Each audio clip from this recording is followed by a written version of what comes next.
ancient desert monks to contemporary religious sisters, brothers, and priests, a small band of men and women in every generation choose to consecrate their lives to God with unique vows that give radical witness to the gospel. In the early church, letters of St. Paul refer to distinct groupings, including groups of celibate women dedicated to prayer and charity. In the church's beginnings, there was a great persecution of Christians. This lasted until 313, when the Roman Emperor Constantine issued the Edict of Toleration. Christians then sought ways other than martyrdom to give themselves completely to the faith. Saint Anthony the Great heeds the gospel call to sell all he has, serve the poor, and live a life of asceticism. He eventually takes up residence in the desert to live in solitude and prayer. His story is recorded by Saint Athanasius, Bishop of Alexandria, and becomes a 4th century bestseller that inspires other men and women to live as hermits. Saint Anthony said, "I saw the snares that the enemy spreads out over the world, and I said, groaning, 'What can I get through from such snares?' Then I heard a voice saying to me, 'Humility.'"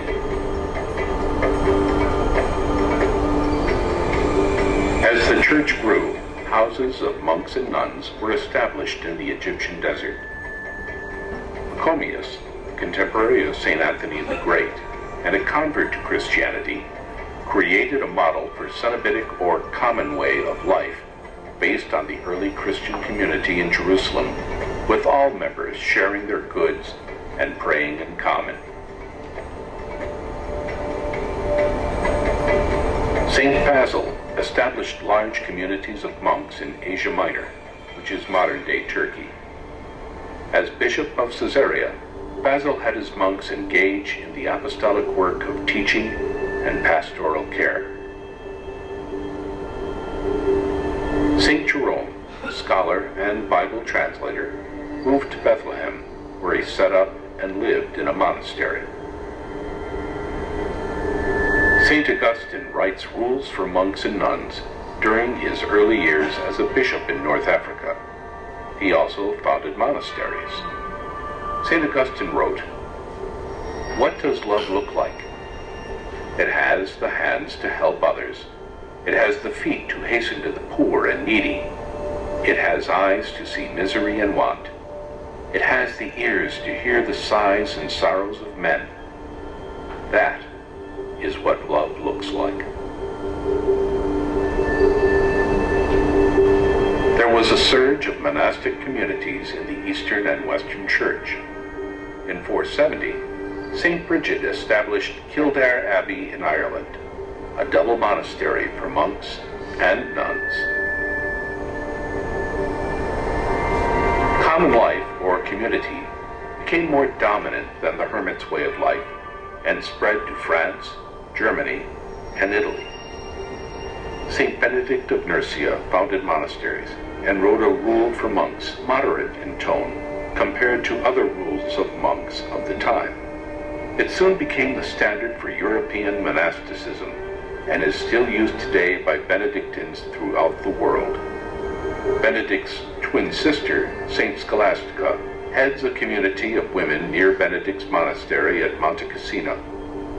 She later is named the patron saint of nuns. This is from the rule of St. Benedict. Of the reception of guests, let all guests who arrive be received as Christ, because he will say, "I was a stranger, and you took me in." Monasteries in Europe maintain the literature of the ancient world, and Christian scripture is preserved and copied.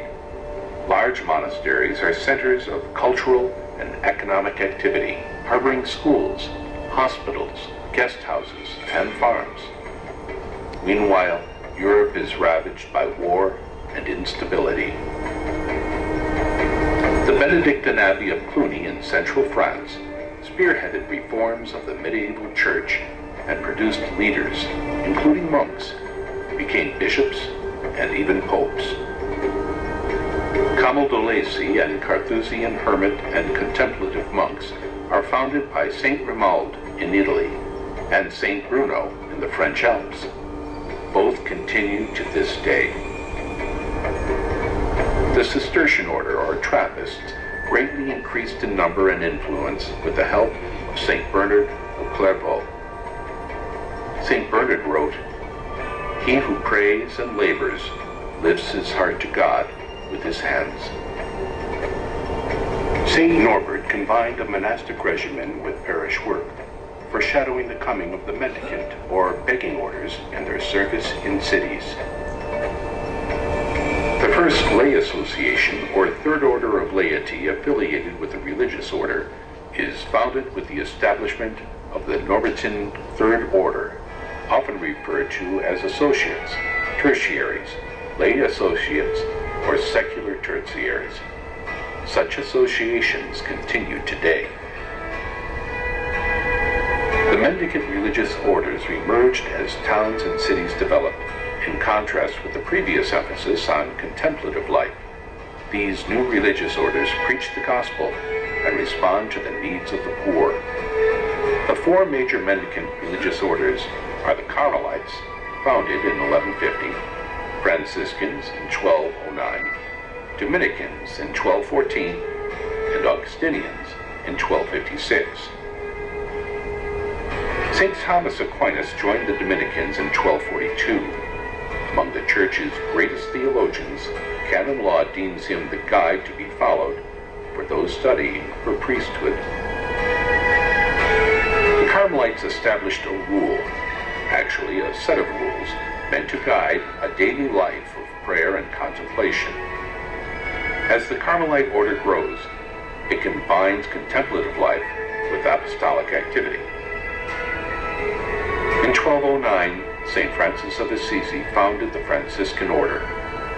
Over the centuries, various branches of Franciscan men's and women's communities emerge, with members exercising influence as teachers. Franciscans can also promote popular piety practices, such as the Christmas crib and Stations of the Cross. St. Francis wrote, "Preach the gospel at all times, and when necessary, use words." In 1517, Martin Luther proposed a 95 Thesis in Wittenberg, Germany, symbolically beginning the Protestant Reformation and its accompanying social and religious upheaval.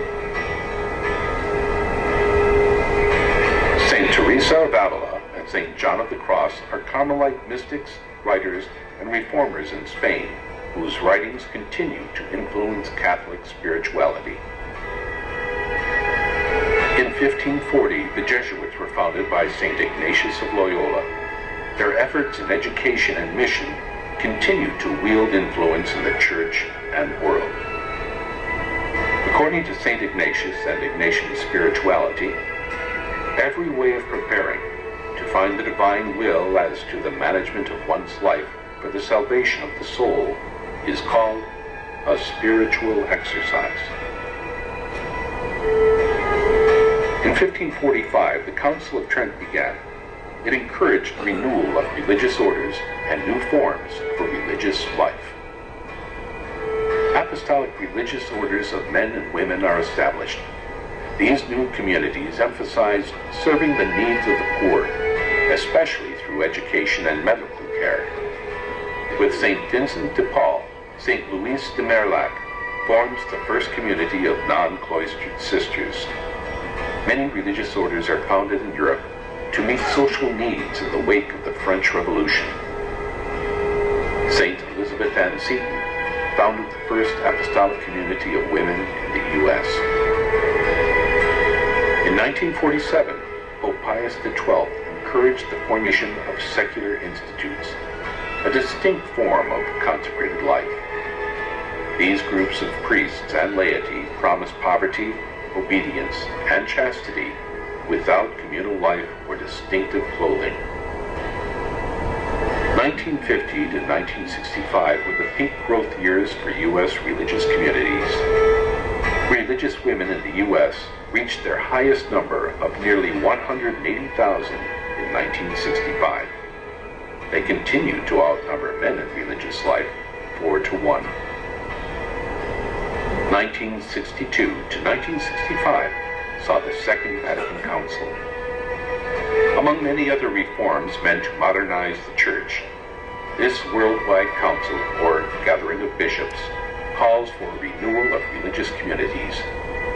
Communities are urged to return to their roots and original charism, or guiding spirit, as well as to respond to the needs of the times. Religious communities experience change and upheaval. People continue, as always, to found new religious communities in response to God's call. Religious life begins to attract new interest. From Perfecte Caritas, the decree on the adaptation and renewal of religious life. Religious should remember there is no better way than their own example to commend their institutes and gain candidates for the religious life.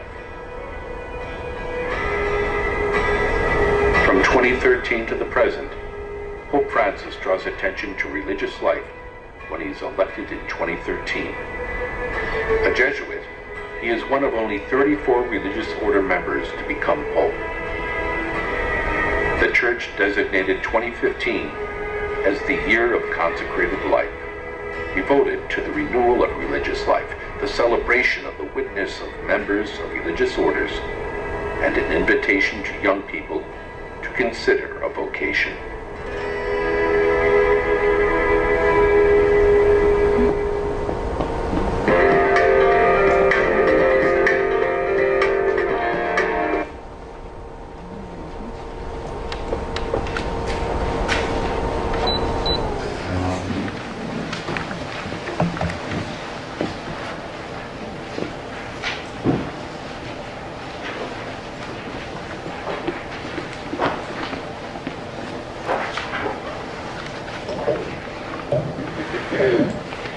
Now for some correctives and additions to the film.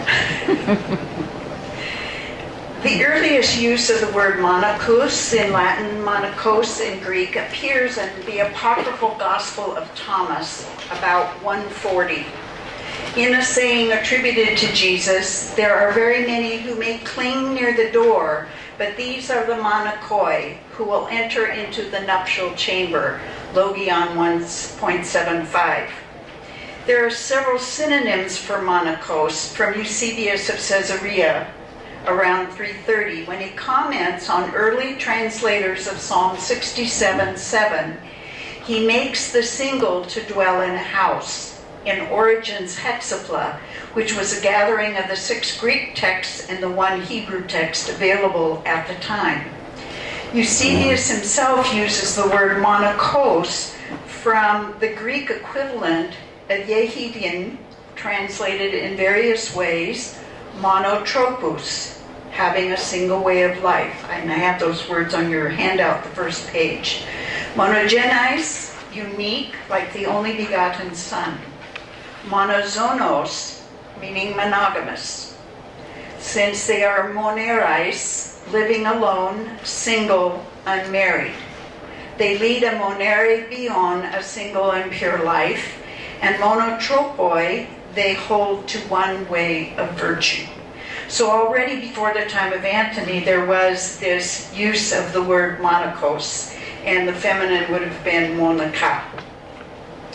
Yet the earliest use of monachos in Egypt dates from a papyrus of June 324, a petition of one Aurelius Isidorius of Caranus, who describes being saved from potential death from blows by the interception of Isaac the monachos. Other papyri attest to monachoi who serve as apotoctikoi in a Meletian village. These are men who set up houses in a town, but live a life of personal renunciation and service to the church. When Athanasius, the author of the life of Antony, purported to be the first hermit of Egypt, describes the beginnings of Anthony's asceticism, it is very much that of a man living on the edge of his village, observing how to live a virtuous life. And it's described he was like a little bee going to each one of the apotocticos and learning his virtue. So drawing the nectar of the virtue from that mentor, we would say today. One of the difficulties in using the life of Antony as the paradigm for the beginnings of monasticism is the fact that there were communities of women living celibate lives long before Antony. In fact, chapter 2 of his life reveals that Antony was responsible for his younger sister after the death of his parents at his own age of about 18 or 20. Chapter 3 then notes that when Antony was going to live a life devoted to God, whereby he gave his possessions to those in need, the text states, quote, placing his sister in charge of respected and trusted virgins and giving her over to the convent for rearing, he devoted himself from then on to the discipline rather than the household. There were not yet many monasteries in Egypt, end quote. Much of the historical overview of monastic origins has perpetuated the myth of Antony as the first hermit, and altogether has ignored many women who have been living lives devoted to scripture study, asceticism, and community in their homes. The film mentions houses of monks and nuns in the Egyptian desert, but there were houses of monachai, that is, female monks, throughout the Roman Empire. In the development of monasticism in the West, there were wealthy, noble women who sold their property to care for the poor or to house monastic communities. There was also the phenomenon of clerical ascetical communities, both of which have no precedence in Egypt. Jerome, which I'll spend a little bit of time with because he is the author of many things, one of which is the Latin Vulgate Bible, a major source of our knowledge of the women who started these houses in the area of Rome in the 4th century.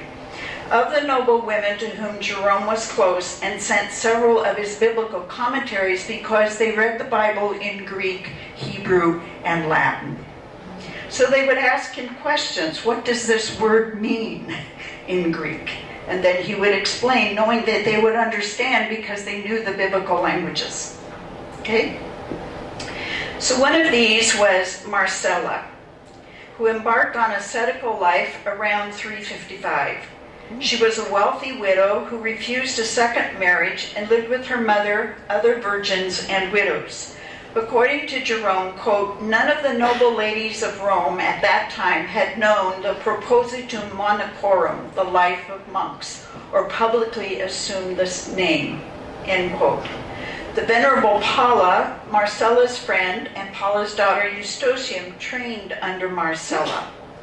When Jerome found himself in Rome in 382, he visited Marcella to discuss his explanations of the scriptures. And sometimes from her questions, he would write a whole commentary and give it to her or dedicate it to her. Okay? He told Principia, Marcella's close friend, that he was aware of the close relationship that she had with Marcella, living together in the same house in Rome, and then in their monasterium in solitude in the country. Although Jerome used the term monachus and monasterium, Marcella's life was more an ascetical life of fasting, poor quality clothing, solitude, scripture reading, and study. Her monasterium was not entirely closed off to visitors, for priests and clerics were seen in her presence, and virgins and bishops came to visit her, one of whom was Athanasius when he was one of the many times he was in exile from his diocese. One of Marcella's good friends in Rome was Leah, about whom Jerome wrote in letter 23 of condolence to Marcella upon Marcella's death in 384. He called Leah leader of the monastery in Ostia and mother of virgins, for she wore sackcloth, spent her nights in prayer, instructed her companions by her example, was unmindful of her dress, ate coarse food, and was unostentatious in manner. Now what we're seeing is what he considers important for a virgin and how she ought to live, okay? This way of life Jerome called conversatio, a technical term for the monastic way of life. Another good friend who became his good friend was Paula. In his letter 30, Jerome ends the letter with greetings to the remaining choir of chastity and your domestic church. In letter 39, he also calls her a Christian and a Christian monk, Monica. One difficulty left over from Jerome's wide correspondence is his allegorical treatment of the yield of the seed scattered on the ground that took root and gave 30-fold, 60-fold, and 100-fold of Matthew 13:8, relating these yields to the levels of chastity. In Epistle 48:2 to Pamachius, Jerome writes, quote, "As apples come from trees and grain from the straw, so virginity comes from wedlock. Yields of 100-fold, of 60-fold, and 30-fold may all come from one soil and one sowing, yet they will differ widely in quantity. The yield 34 signifies wedlock. The yield 60-fold refers to widows who are placed in a position of distress and tribulation. Moreover, 100-fold indicates the crown of virginity." End quote. Unfortunately, this kind of exegesis will live long among the male writers of the church in a form of establishing a hierarchy of virginity, widowhood, and married life. So we can attribute that to our friend Jerome. Time does not permit addressing the wide variety of ascetical and monastic forms of life on the islands of Larens off the coast of Gaul, or the witnesses of a monastic type of life in Italy and Aquileia, and Augustine's communal life in Hippo as a bishop surrounded by clerics who lived in his household, as also all the letters he wrote to well-known female and male ascetics of his time, including a treatise on virginity in competition with the one that Jerome wrote and Pelagius wrote. While Basil and Augustine, both bishops, believed in bishops having jurisdiction over communities of men and women in their parishes, the Celtic practice early on was to have an abbot or abbess in charge of an area of jurisdiction called a paroukia. This leader may or may not have been a priest or bishop in the case of the male superior. I do not know from where comes the date for Bridget's establishing Kildare Abbey in 470, as the film indicates. The earliest known life of Bridget by the monk Cogitosus is dated to the 8th century and has no dates for aspects of Bridget's life. By the time her life was written, its political agenda was to show her superiority to Patrick and his paroukia at Armagh. So lives of saints often have all kinds of agendas attached to them. Regarding the rule of Benedict, it only becomes the standard rule in the 9th century, so 3 centuries later, when Benedict of Anian, under the order of Emperor Charlemagne, gathers all the known rules in his empire into 2 collections. The Codex Regularum, which was a collection of all the Latin known rules at the time, and the Concordia Regularum, a commentary based on the order of the chapters in R.B., then placing extracts from these other rules according to similar topics. Charlemagne wished to unite his empire of disparate cultural regions by imposing a set liturgy throughout the empire and making the rule the exclusive rule to govern monasteries. Charlemagne's vision did not survive his death, and the many struggles among the sons of Louis the Pious, who ruled after Charlemagne. Sometime between the 10th and 11th centuries, the rule became the primary rule in Carolingian monasteries, although many monasteries still followed the customs and traditions of their historical roots.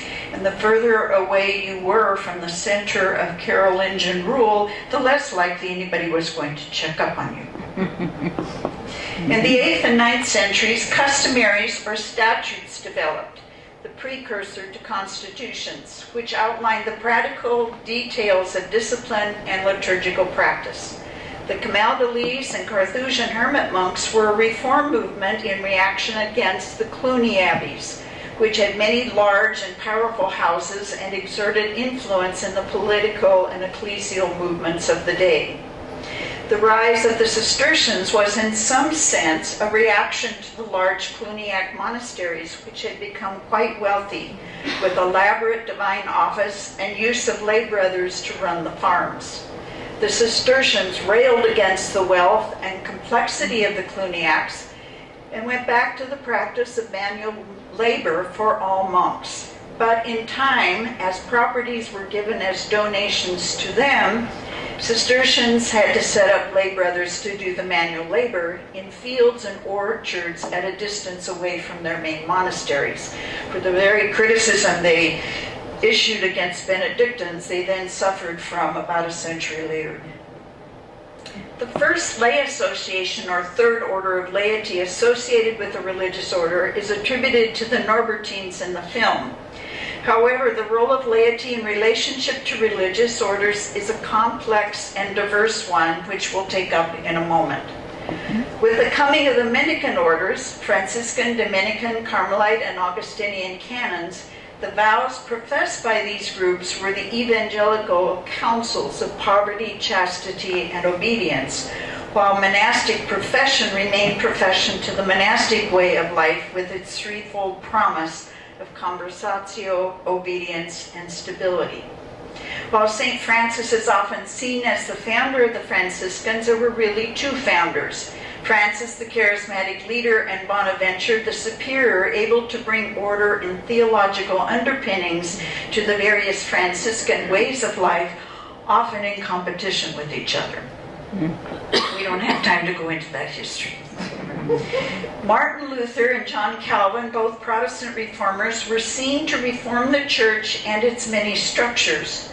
Both men wrote treatises against the vowed religious life: Judgment of Martin Luther on Monastic Vows, and Calvin, Institutes of Christian Religion, Book 4, Chapter 13.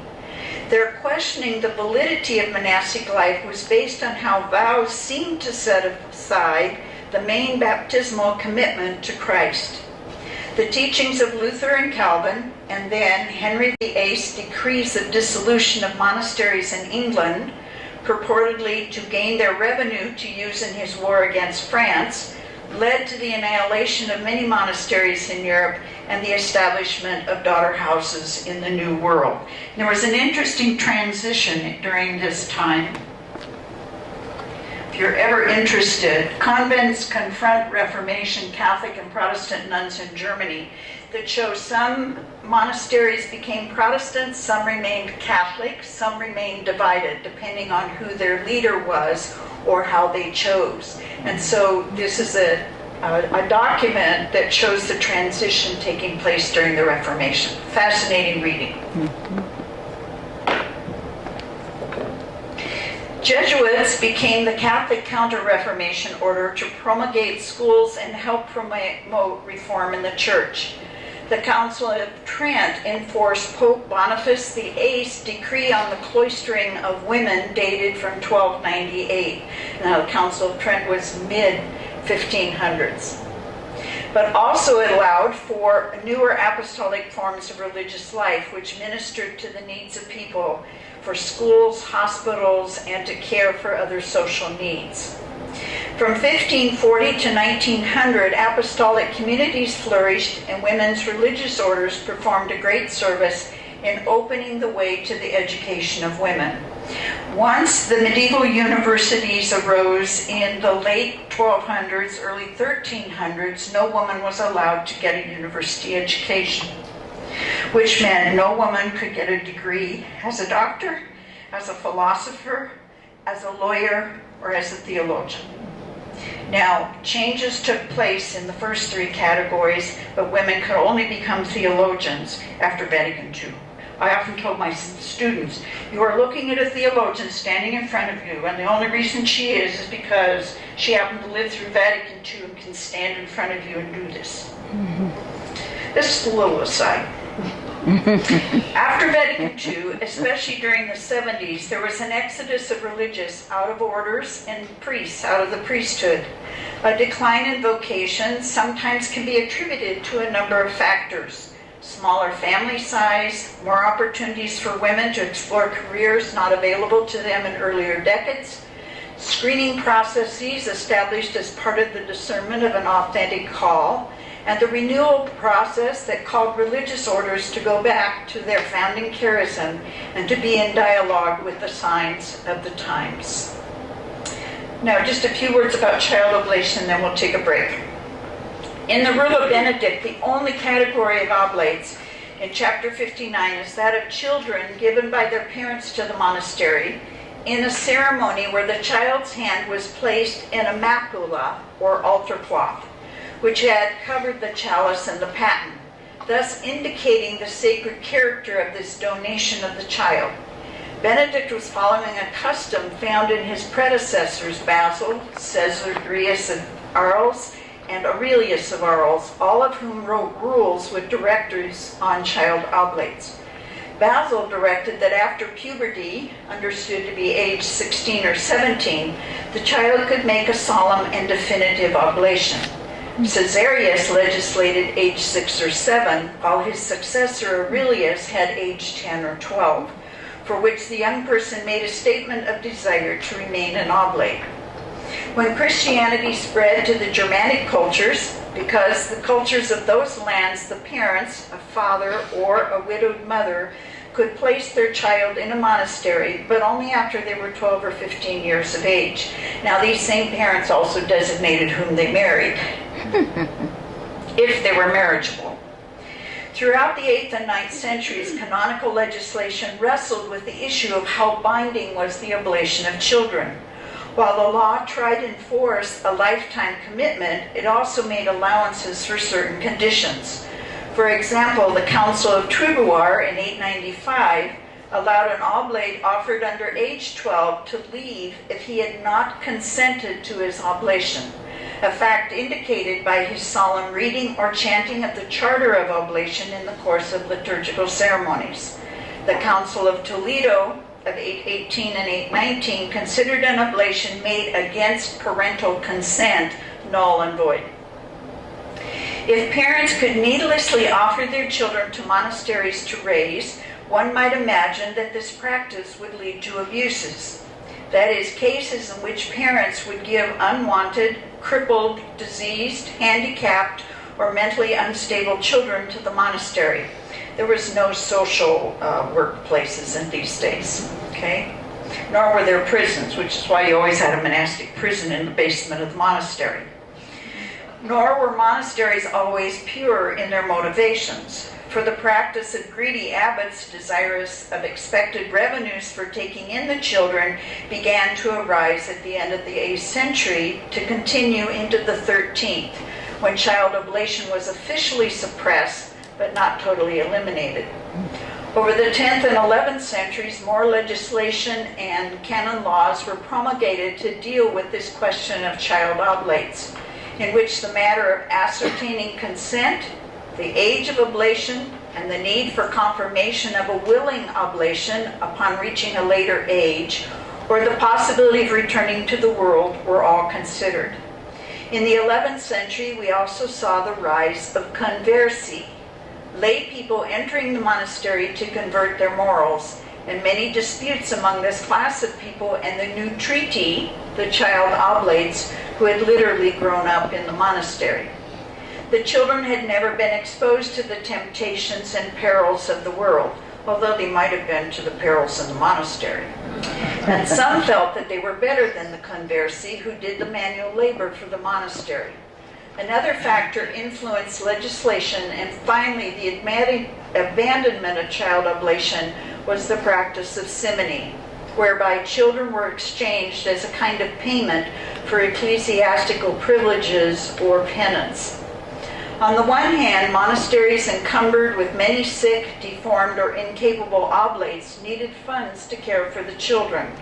On the other hand, greed entered into the exchanges, either on the part of the parent who donated a child so as to have one less potential heir, or on the part of the monastery, which required funds over and above the actual care of the child.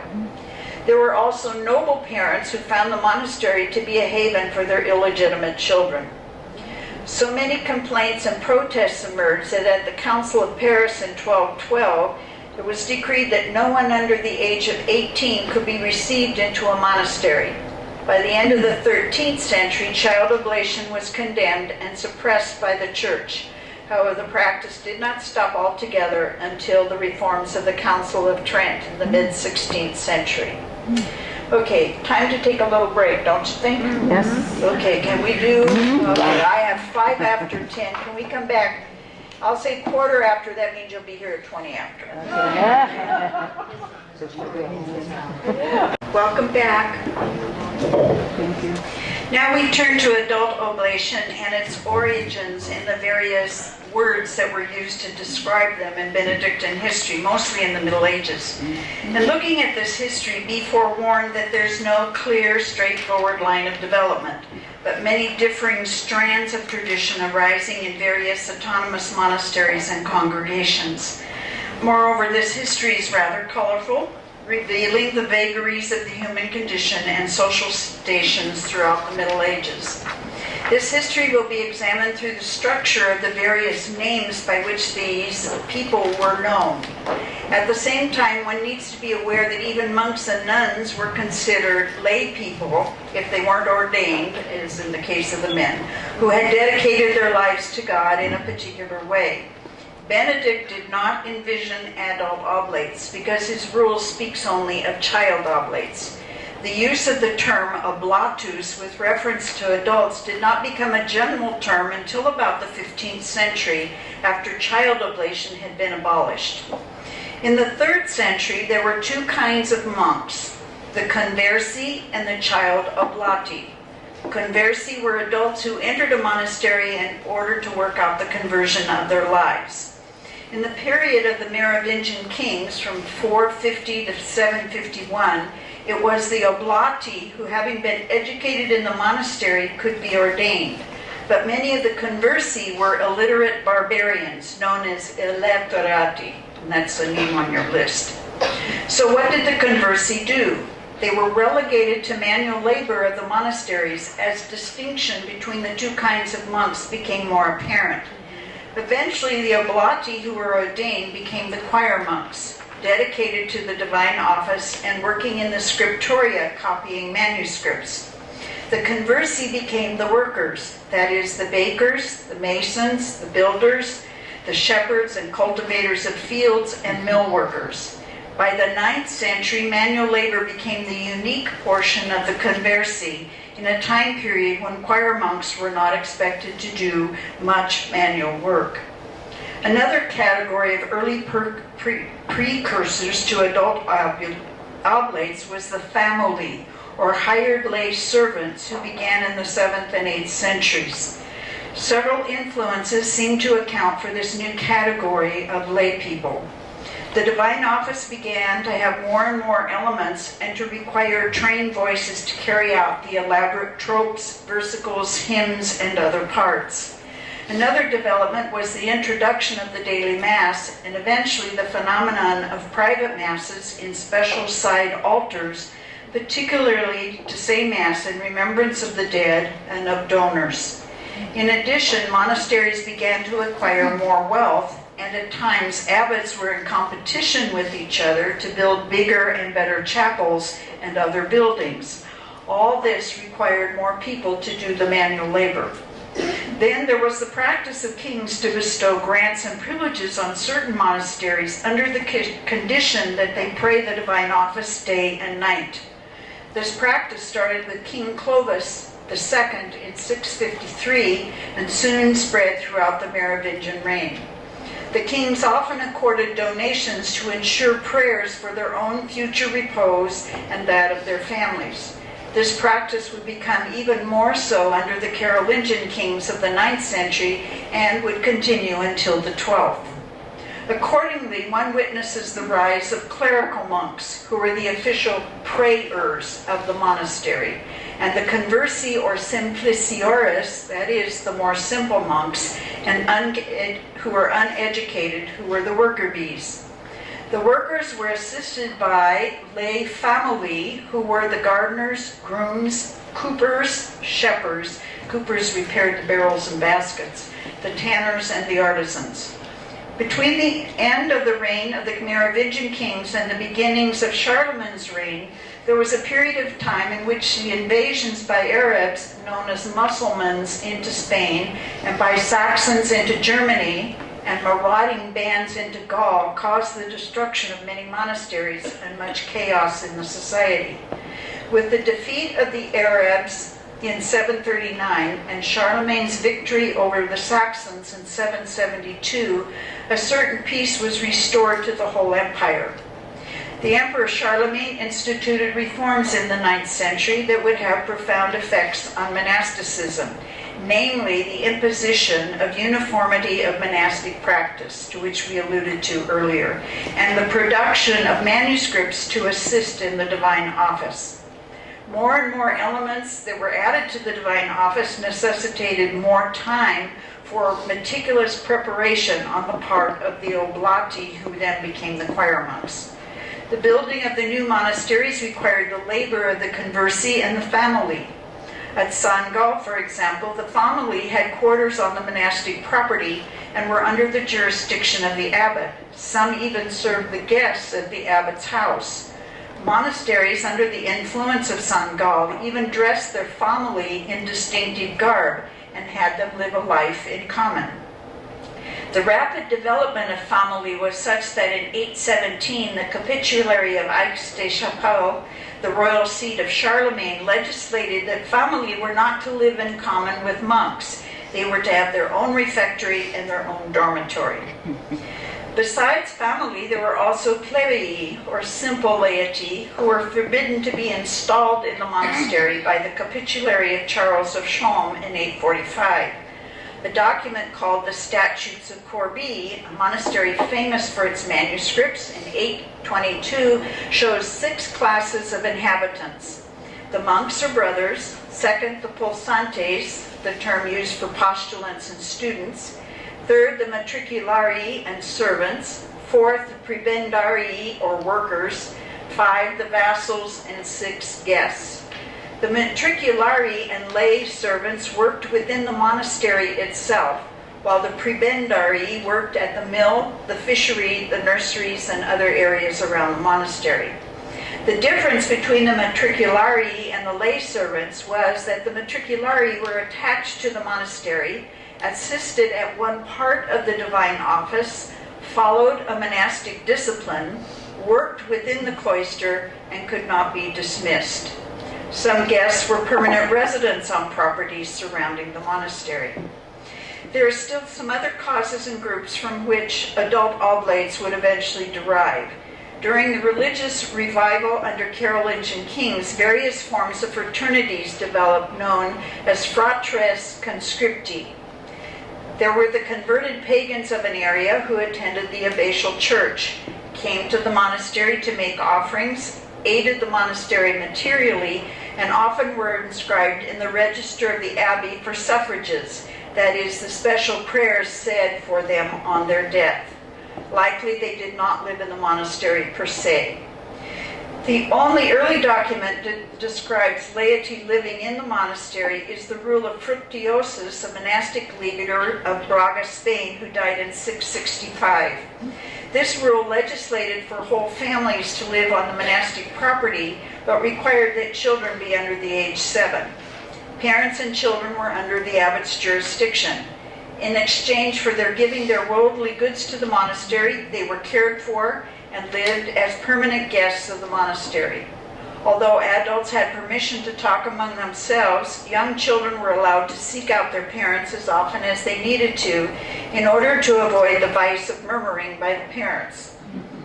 Parents were responsible for the rearing of their children in an understanding of the rule and the customs of the monastery.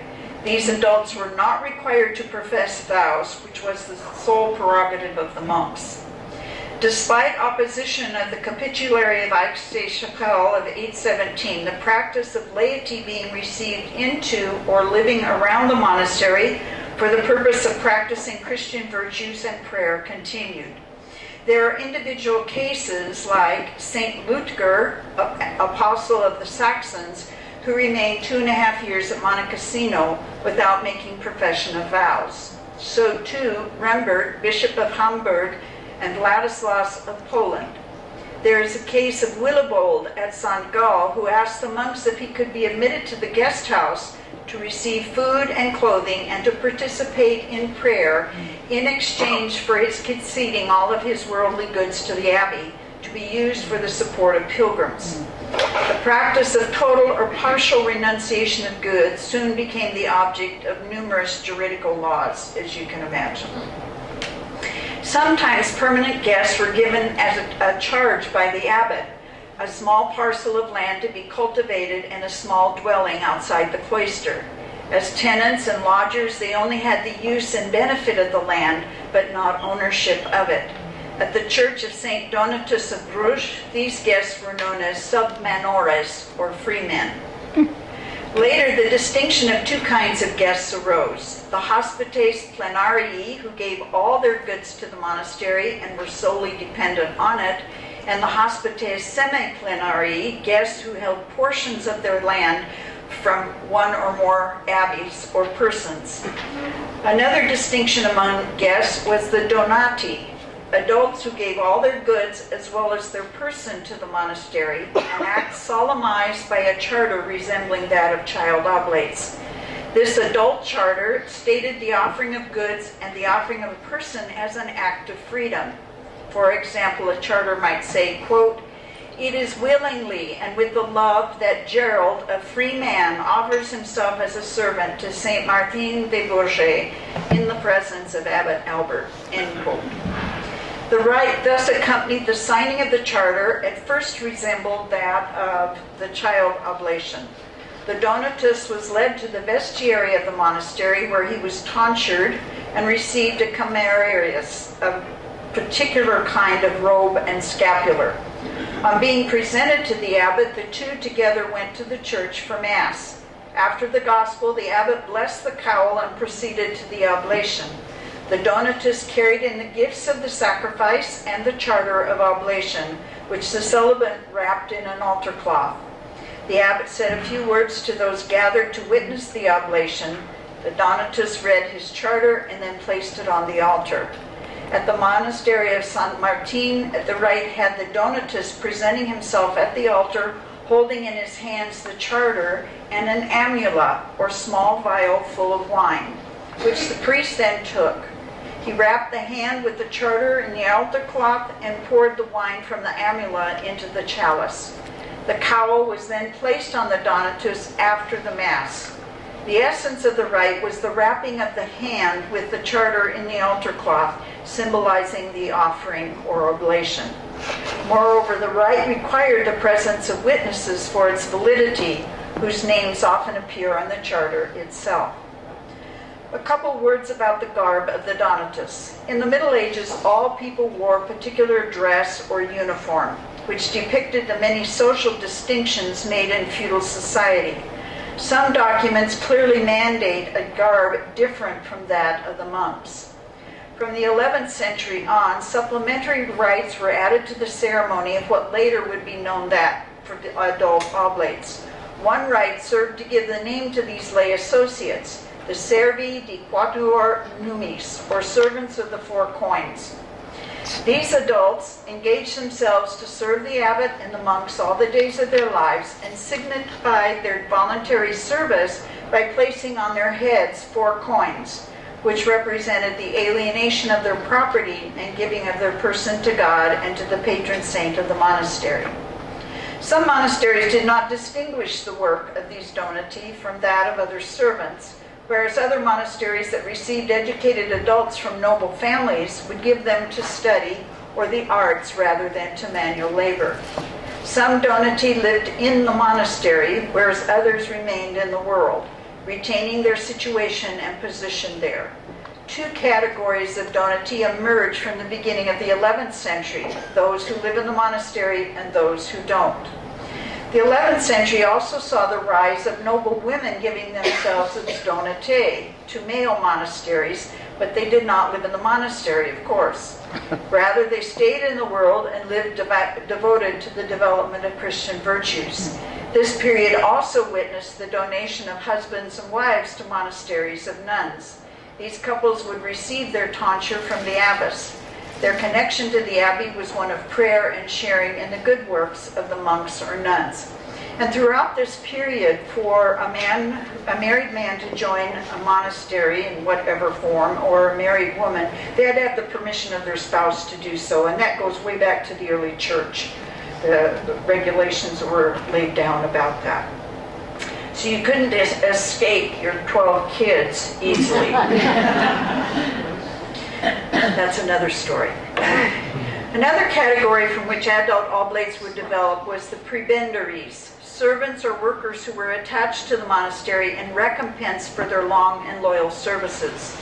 The origin of this custom is uncertain, although some scholars feel the practice arose in Constantinople, where the patriarch required the placing in a monastery a layman who had resolved to become converted, and the monks could not refuse him care. Often this conversion was because they had killed people during crusades or whatever. This practice then made its way into the West. It is known that Charlemagne, right after his coronation ceremony, named a layman of his choice into each of the monasteries of which he was patron or guardian, an act justified by the canonical law that monasteries come to the aid of their founder in their needs. Notice that the restoration of monasteries by Charlemagne had a lot of strings attached to it. Almost always this monk had been an aged or sick soldier who had no qualities to allow him access to the clergy or to become a choir monk, and so he remained a permanent guest in that monastery. Kings were accustomed over the centuries to give certain prebendaries to all their non-royal abbeys, a practice which soon led to abuses and was eventually condemned by Charles IX on October 25, 1568. The practice thereafter only applied to royal abbeys. Moreover, feudal counts and barons followed the custom of the emperor, so that not only prebendaries but also widows and faithful servants were given over their care to monasteries. These people were to do small services in the monastery in accord with their age and infirmities.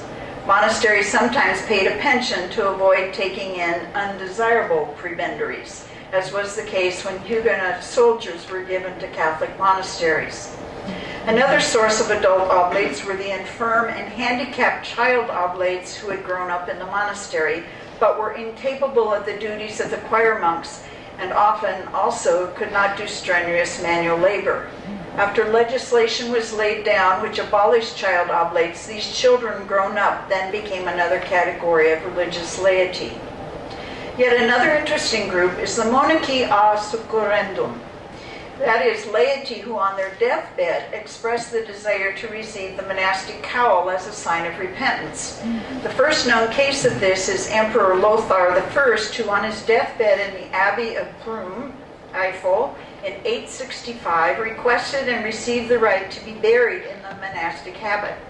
The privilege of a dying monk was not bestowed automatically with a request. The abbot had to consult the monastic chapter about the request and was free to accept or refuse it. Moreover, signs of a true vocation, a change of life, and a spirit of penitence on the part of the requester were required. If the potential postulant was married, the spouse's permission had to be obtained and given in full knowledge of the cause and in full liberty.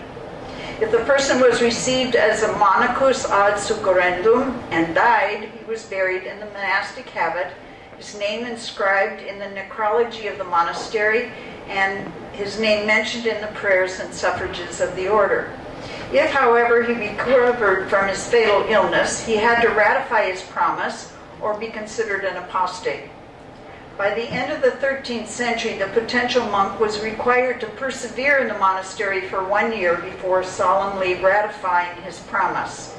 The practice died out during the Reformation, having fallen into abuse. For example, people believing that they were being assured of being preserved from hell if they become monks on their deathbed.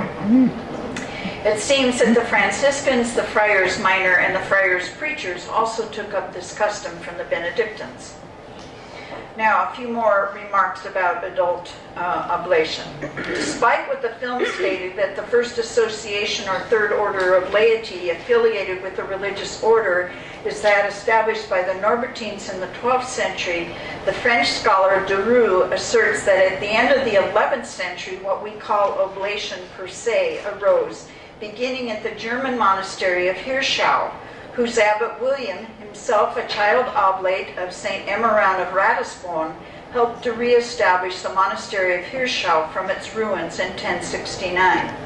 The previous abbot had been too severe, and the monks deposed him.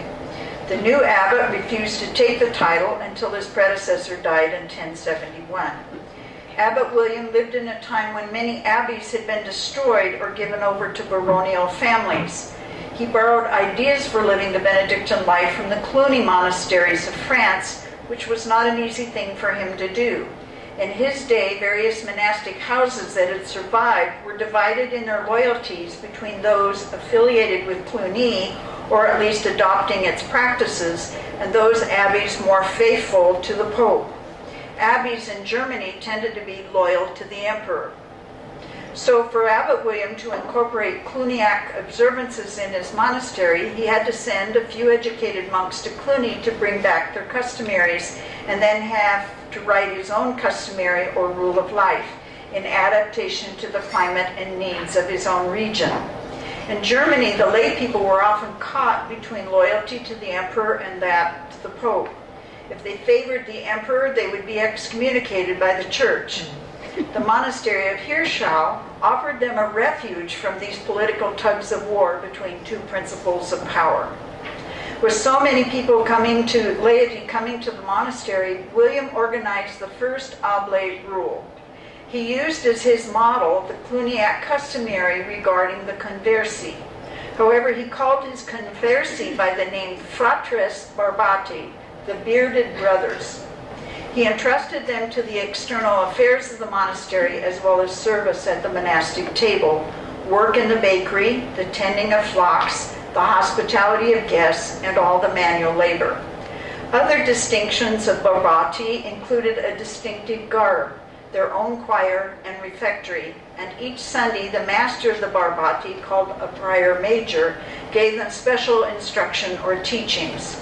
Besides Hirschau, new foundations were established in Fiskbau, Peterschauen, and Zweifelten, which also had barbati. These oblates were instrumental in the political arena in carrying out the papal reforms in their region, where bishops remained loyal to the emperor and served as princes in their areas of jurisdiction. Monks who supported the emperor saw this new institution as a sect and heretical, but Pope Urban II and his successors supported the group. Pope Urban decreed in 1098 that this life had an apostolic origin because the members gave up their goods to live a life in common. In the 11th century saw the emergence of new forms of monastic life, as we saw from the film: the hermits of Camaldoli, the Vallambrosians and Charteau, and the Cistercians of Citeaux. Of course, it helps at Citeaux if you make all your brothers and your cousins monks when Bernard entered the monastery. I think 30 some of them, if not more. Many groups developed lay associations. Groups changed the participation in the divine office by these lay members from the psalmody to an office composed of Our Fathers, Hail Marys, and the Miserere, Psalm 51. Citeaux went so far as to forbid their conversi to have books. Under the powerful influence of the Cistercian Bernard, Peter the Venerable, the abbot of Cluny, also developed regulations for conversi, those who lived in the monastery, and the Oblati, those who lived outside. Over the 12th century, the conversi lived more like the monks of the primitive church, professing vows and not becoming clergy, while the Oblati remained laity living in the world but closely associated with the monastery. Then, with the rise of the mendicant orders, the Franciscans and Dominicans, lay associations of these groups became known as third orders, each group having its own organization and prayer. With the 100 Years' War and the severe damage to monasteries and and also with the program of the Reformation, which often caused dissolution of monasteries, the Oblate associations also suffered. They would not reappear until more recent times and would especially flourish in North America, particularly with a new vision of church as the people of God after Vatican II. Such that Benedictines wished to clarify and celebrate their historical and cultural gifts to the world and to communicate them more clearly to the laity. Men's communities in the U.S. tended to organize oblate chapters for their monasteries because it was understood at that time that oblates needed spiritual direction, a ministry understood to come under the purview of ordained Benedictine monks. Moreover, since women usually made their profession before an abbot or bishop, it was thought that oblate profession also must be received by a male cleric.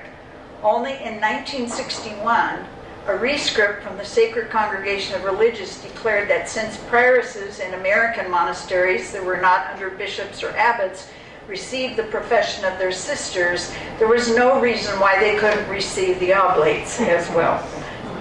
With Benedictine women claiming their role as spiritual guides, Benedictine women's communities set up oblate groups associated with their monasteries. Now, a cautionary tale. As a medievalist, one of the things I learned to teach in monastic history in the Middle Ages is that nostalgia for an era in religious history is often challenged by the reality of the issues which monasteries and its members faced. Jocelyn of Brakelon wrote his Chronicle of the Abbey of Bury of St. Edmunds, dated 1173 to 1202. This account is quite an honest portrayal of the difficulties faced by a monastery surrounded by a village of relatives, donors, and prebendaries, hence a cautionary tale. Because the monastery was a royal abbey whose main sponsor was King John, visits by a king and his retinue meant the abbey paid for all the hospitality for the guests, their housing and food, and pasture for their animals, besides supplying all the food. Despite monastic expectations of royal gifts and their hospitality to the king, all they got in return, one of the times the king visited, was a silk cloth, which originally had come from St. Edmunds, their patron, and a few shillings after the king's attendance at Mass. Despite disputes easily arose. A case in point was when the oblatenciaries, or the deans, testified in chapter that Ralph the gatekeeper was filing a lawsuit against the convent and the church, from which the prior saw fit to punish Ralph through loss of wages and informing the cellarer to remove room and board for him. Ralph, corroborated with other servants, complained to Abbot Sampson upon his return from London. The abbot, without consultation of the monastic chapter, believed Ralph and promptly declared in chapter Ralph's innocence and restored his income. That must have gone over well. The abbot was disconcerted to find out that the chapter had agreed with the prior's decision. The interconnection of laity and monks in the running of the monastery plant and its various outlying orchards, fisheries, and fields, compounded by loyalties to differing leaders within the abbey, brought about potential conflicts that easily led to lawsuits. Disagreements over properties owned by the abbey, as well as disputes over charters and agreements of who still owned the manors, had to be settled in a royal court, which could side with a lay owner, in one case, Thomas, leaving only annual rents on the properties being paid to the abbey. The growth of the obedientiary system produced monks who had no time at all in the cloister, but dedicated a major part of their activities outside choir and chapter to the running of the domestic and external affairs of the monastery. These men were in charge of whole households, had their own income and servants, and raised funds from Jewish lenders. Chief among the obedientiaries were the cellarer and the sacrist.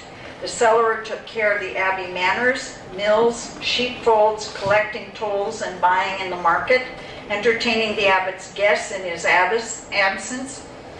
The sacrist maintained the church and conventional buildings, served as lord of the borough of St. Edmund, and held court for the town. The almoner gave out charity. Other lesser officials were the wardens of the shrine, the chamberlain who took care of the habits, and the guest master, the novice master, second and third priors who looked after monastic discipline. There were many disputes within the monastery, not a little because the obedientiary system that pitted these monks against cloister monks. The choice of abbot might be the cause of contention in the community, particularly if the one chosen was favored by one group over the other. Relatives of the abbot could expect special favors in terms of being managers over areas of monastery property, or how contracts and charters were handled, hopefully to their favor. Even the choice of abbot did not accord with what Benedict set down in his rule, that is, that monks elect their own abbot. At Bury St. Edmunds, the king sent a letter upon the death of the abbot, informing the prior that he and 12 members of the community were to appear before the king to present the preference for abbot. In the case, the king would not allow a free election. No. At the time, the king was willing to go along with the choice of one of 3 of the ones selected by the prior and 12 delegates. The first choice was selected by the king and became abbot, Samson. This practice of placing an abbot over a community who is not necessarily elected by its members, and in some cases might not even be a monk, but a family member, in order to keep the resources within the family, is called commendam. And it became a big problem. Another area of contention was the festivals sponsored by local villages, which had to have permission from the abbey to set up booths and pay fees for crafts and food sold there. Management of such events required background of how such had been dealt with in the past and decisions about the fees to be charged. Markets were set up according to charters agreed upon by the villagers and the abbey. Lots of business transactions demanded oversight and knowledge of the politics of both village life and the relationships in the abbey. While few modern monasteries in North America resemble medieval towns, one can still learn from the human dynamics of interactions among the various persons that make possible the flourishing of a monastery. That is, among professed members, oblates, volunteers, employees, donors, and the many friends, guests, business partners, and consultants associated with the monastery. Finally, just a few words about mission, charism, and legacy. If you will open up your packet to the very last page, so turn it over. The first chart portrays a period of life in the life cycle of a religious community. And the work was done by 2 sociologists, Fitz Raymond and Lawrence Cotta, in the shaping of the coming of the age of religious life.